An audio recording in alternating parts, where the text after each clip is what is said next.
안녕하십니까. 자, 이번 시간에는요, 우리 유가증권의 가치평가 공부하겠습니다.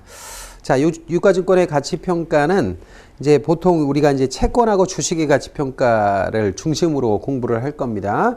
뭐, 여기서부터 이제 본격적으로, 이게 채권보다는 주식 가치평가가 훨씬 더 많이 나오는데, 요 내용들을 잘 숙지를 하셔야 돼요. 자, 그러면 내용을 한번 보겠습니다. 일단 자산의 가치평가에서 첫 번째 자산가치평가의 기본 모형을 생각을 해보죠. 자산에 대한 요구 수익률은 수익의 불확실성 또는 위험의 함수라는 거죠. 그래서 우리가 이제 자산의 가치를 평가할 때 기본적인 게 뭐냐면 자산에서 미래에 얻을 수 있는 현금 흐름, 캐시 플로우라고 그래서 현금 흐름, 일정 기간 동안에 현금 흐름이 있다 그러면 이 현금 흐름을 일정한 할인율로 할인해 줘야 되는데 이 할인해 주는 할인율이 요구 수익률이라는 얘기예요.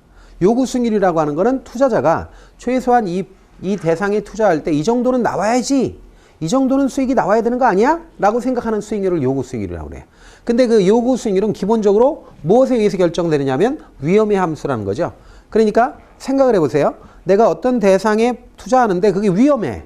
만약에 위험하다 그러면 내가 먹어야 될 요구 수익률을 높이죠. 그 다음에 내가 그거 투자했는데 거기가 안전해. 안전하다 그러면 요구 수익률을 낮춰도 되는 거예요. 그래서 요구 수익률을 우리가 K라고 표시하거든요. K는 위험과 비례한다는 거죠. 그래서 위험이 크면 요구 수익률도 크고 위험이 작으면 요구 수익률도 작다라는 거예요. 요 관계를 먼저 생각하자는 거예요. 그래서 요구 수익률로 요걸로 할인한다. 할인율로 쓰는 게 요구 수익률이다. 그런데 이제 일정 기간 동안에 투자하는 거라면 여기다 1을 더해줘야죠. 그리고 그 기간이 있다 그러면 마지막으로 T년 이렇게 해주는 거예요. 그래서 이걸 다 더하는 겁니다. 이렇게 해서 다 더해서 현재 가치를 구한다라는 겁니다.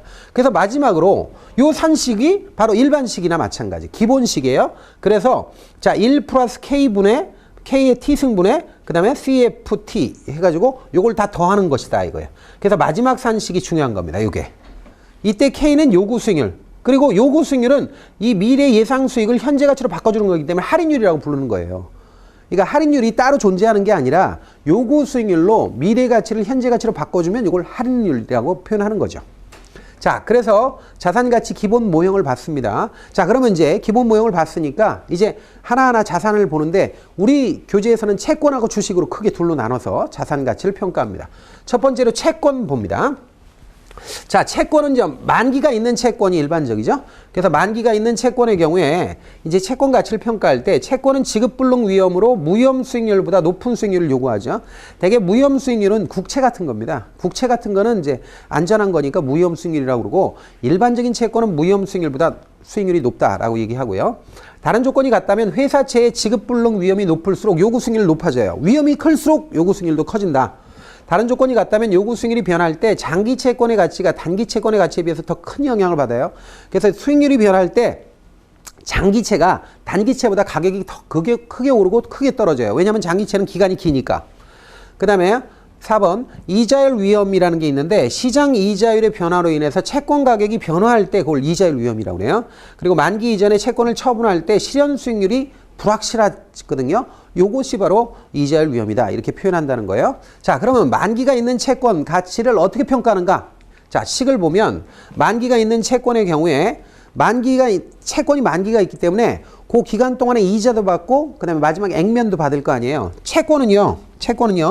자, 채권을 가지면 이자를 받죠. 이자를 인터레스트 I라고 하고 마지막에 액면 받아요. 채권의 겉면에 있는 만기에 받는 돈 있죠. 원금.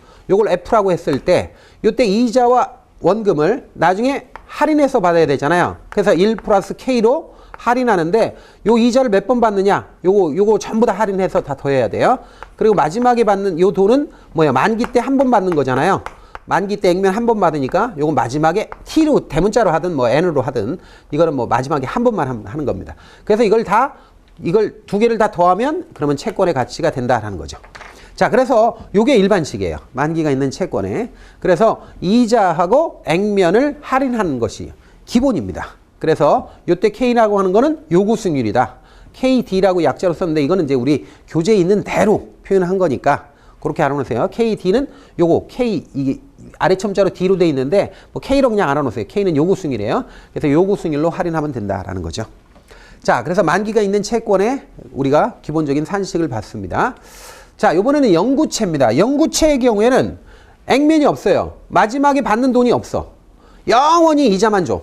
그러니까 영원히 이자만 받으니까 이걸 영구연금의 현재 가치라고 하는데, 영원히 이자만 받는 경우에는 요거는 뭐예요? 그냥 일반식으로 채권 가치가 간단한 거예요. 영원히 받을 수 있는 이자를 분자로 해서 그냥 요구 승일로 할인하면 끝이에요. 그러면 채권 가치예요. 끝. 이게 끝입니다. 그래서 마지막에 있는 요게 끝이에요. 그래서 이자를 영원히 받으니까 이자를 분자로 하고 요구 승일로 할인하면 현재 가치가 나오는 거예요. 다른 건 이 앞에 있는 건 됐고 끝에 있는 게 중요한 거죠. 그래서 요렇게 해서 요거 영구 채권의 경우에는 영구연금의 현재 가치라고 그래서 요 화폐의 시간 가치 중에 그런 구하는 산식이 있거든요. 그걸 그대로 이용하면 돼요. 그래서 영구 채권이라는 거는 원금 상환을 안 하니까 이자만 계속 받는 거잖아요. 그래서 이표 지급액을 계속해서 지급하는 것이고, 그러니까 영원히 발생하는 이자를 요걸 요구 승일로 할인하면 끝이다라는 거예요. 너무 간단하죠, 사실은. 그래서 이거는 그렇게 많이 언급은 안 돼요.